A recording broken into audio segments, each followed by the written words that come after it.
The Purpose T pressure ulcer risk assessment should be completed within 4 hours following a decision to admit for all patients. This assessment is repeated every 7 days, on transfer to another ward or area, or if the patient's condition deteriorates. Purpose T can be found in Care Compass in the Activities column or on FirstNet in ED or SDEC within the Nurse Activities column. The risk assessment is now automatically ordered on admission and, as mentioned earlier, will be available in the Nurse Activities column. Step 1 of the Purpose T pressure ulcer risk assessment is the screening section.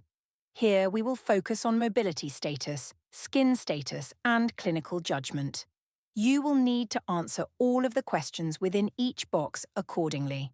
If your patient can walk independently without walking aids, has normal intact skin, and there are no other problems, the patient will be deemed as not at risk of any pressure damage, and the screening section will then be complete. The form can be completed by clicking on the green tick to the top left of the screen. Following this, the system will then suggest the Purpose T pressure ulcer Prevention Management Care Plan green pathway. Should your patient have any mobility issues or require assistance, the correct boxes will need ticking accordingly to reflect your current patient's mobility status.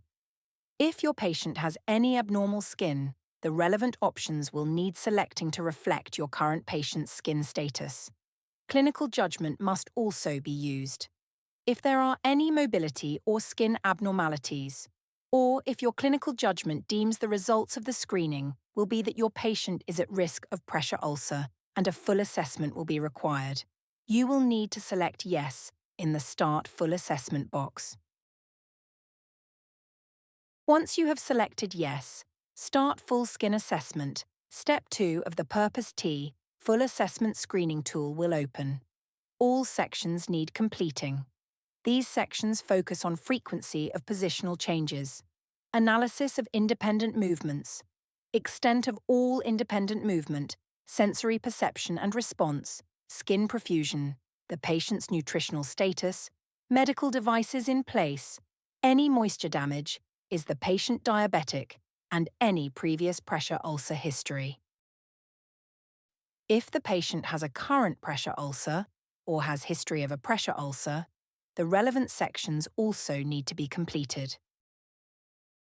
The current detailed skin assessment section will need completing.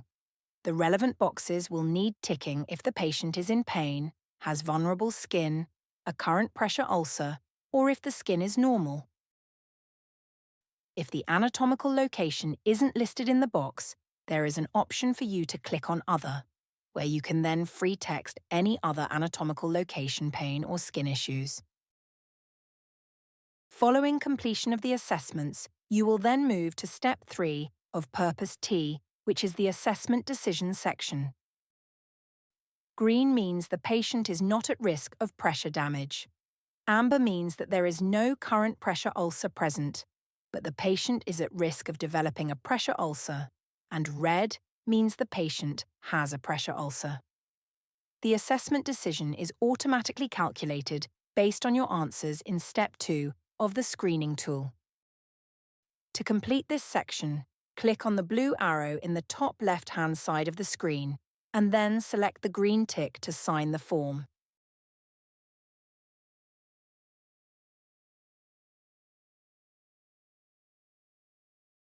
Following completion of the Purpose T pressure ulcer risk assessment tool, you will then get a notification based on the patient's current risk status, and you will be prompted to complete the Purpose T pressure ulcer prevention care plan, and the green, amber, or red pathway will be suggested.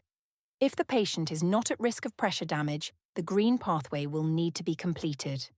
If the patient is at risk of pressure damage, the green and amber pathways will both need to be completed. If the patient has current pressure damage, the green, amber, and red care pathways will all need to be completed. To access the patient's suggested care plan, open the patient care record. Under the menu section, click on Requests and Care Plans within the View box. Then scroll to Suggested Plans and click Purpose T Management Care Plan. Once you have clicked on this, the appropriate pathways will be visible. Click on Accept. All pathways will now be in a planned pending state. You then need to right-click on the relevant pathways and select Initiate Now. The initiated pathways will reflect the patient's current risk status. Next, click on Orders for Signature and then Sign. The selected pathways are now initiated. This will then allow you to document in plan against the relevant goals and interventions. The Purpose T risk assessment and the care plans are now complete. Thank you for watching this e-learning video. Further resources are available on eCoach, available within FirstNet and PowerChart.